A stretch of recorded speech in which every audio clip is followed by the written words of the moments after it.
इसीलिए तो परमात्मा कहते हैं कि भैया गुस्सा मत करो, संस्कार बन जाता है। अब कैसे पड़ता है, कैसे बनता है संस्कार, तुमको हम बताते हैं। एक जगह से पानी धारा बन करके निकल गया, दूसरी बार यदि तुम पानी डालोगे तो धारा दिखेगी तो नहीं, परंतु पानी का प्रवाह लगभग उसी तरफ बहेगा कि नहीं बहेगा। इसका नाम संस्कार समझो।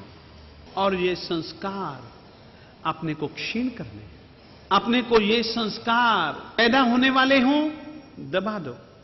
इस बात को ध्यान में रखो कि यदि ये ही संस्कार बनाए रखा तुमने तो जन्म मरण का चक्कर चलने वाला है। इसीलिए मालिक ने संज्ञाएं बतलाई, तो संज्ञाओं को तोड़ने के लिए मालिक ने धर्म भी बतलाया।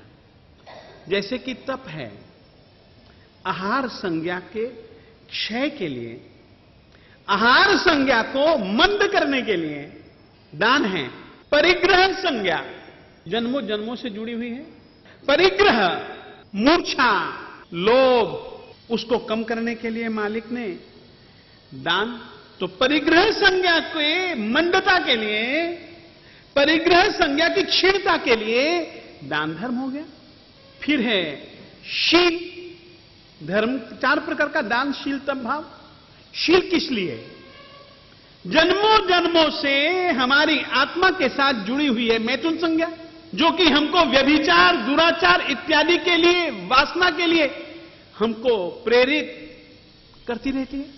उसके संस्कार को क्षीण और मंद करने के लिए मालिक ने शील धर्म की बात कही। तप धर्म आहार संज्ञा से सीधा संबंध रखता है। शील धर्म यह मैथुन संज्ञा से सीधा संबंध रखता है। दान धर्म इसका सीधा संबंध परिग्रह संज्ञा से है। चौथी संज्ञा है भय संज्ञा। परमात्मा ने 4 प्रकार के धर्मों में से एक धर्म बतलाया है, भाव धर्म। भय क्या है? एक भाव दशा ही तो है। मैं डरता हूं, कोई आया, रात को सपने में शेर देखा तो वो मेरे पीछे दौड़ रहा, भागा, मैं भी डरा। कईयों से डर है। भय संज्ञा को मिटाने के लिए मालिक ने भाव धर्म का निरूपण किया। ये क्यों? ये इसीलिए कि तुम्हारा लोभ का संस्कार प्रगाढ़ न बने। एक छोटी सी बात कहना चाहता हूं। साधना के मार्ग का पथिक अप्रमत्त भाव दशा में जब पहुंचता है तो उसके अंदर शुभ अध्यवसाय खूब पैदा होते हैं, खूब पैदा होते हैं, खूब पैदा होते हैं। और सचमुच में शुभ अध्यवसाय हमारी आत्मा को बहुत जल्दी आगे बढ़ाते हैं।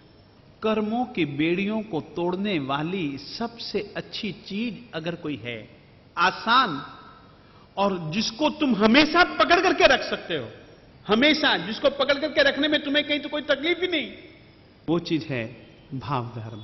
इस आहार के संस्कार को, परिग्रह के संस्कार को, भय के संस्कार को, मैथुन के संस्कार को मंद करने के लिए मालिक ने इनके संस्कारों को मंद, क्षीण, मिटा देने के लिए मालिक ने 4 प्रकार के धर्म का उपदेश दिया।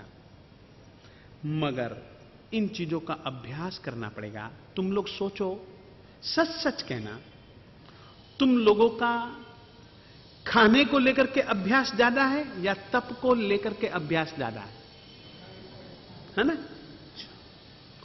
तुम लोगों को 24 घंटे में से तुम लोग सोचो, खुद सोचो, मैं नहीं कहूंगा, तुम्हारा मन शील संस्कार में ज्यादा है कि काम वासना की ओर ज्यादा है? आप अपने आप आकलन कीजिएगा। आपका अभ्यास संग्रह वृत्ति में ज्यादा है कि दान वृत्ति में ज्यादा है? निश्चित कर सकते हो आप लोग। दान के कितने अवसरों का उपयोग करते हो और संग्रह के कितने अवसर तुम लोग पैदा करते हो?